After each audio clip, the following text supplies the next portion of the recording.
G'day Jessica, thanks for the comment. So Jessica's referring to our hub structure. If you missed that video, feel free to go check it out.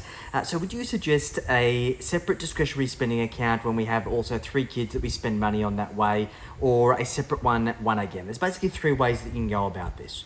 The first way that you can go about it is that your discretionary spending allowance for you and your significant other is taking into account who normally spends on the kids. So let's say for argument's sake that for each of the kids you spend $100 a week extra, and let's say your personal spending allowance is $200. And if you're the one that's spending all of the money on the kids, then you can have that $500 coming into your account, 200 of it is yours, and 300 is it for the kids. The second option that you could do is that you set up a third discretionary spending account, which is just a kids account. So meaning that you and your partner would get 200 each, 300 would go into the kids' discretionary spending, and it keeps it segmented. So the benefit of that is that obviously it means that there's no potential ambiguity around whether you're spending the kids' money. Not to say that haven't happened, but we've had some clients have some friction over that kind of thing.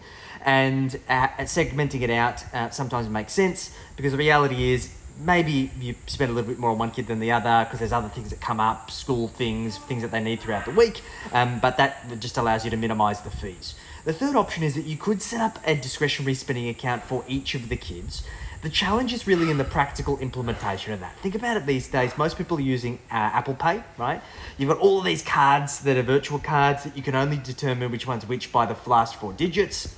It makes it very, very challenging in a practical situation. And as human beings, when it comes to cash flow, we follow the path of least resistance. So the more complicated the structure is, the more likely it is that you're not going to follow that structure, that's going to break.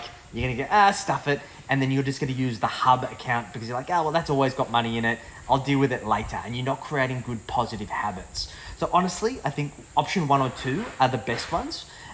Use the third option with a grain of salt depending on your situation, and just be mindful of the potential complexity it creates.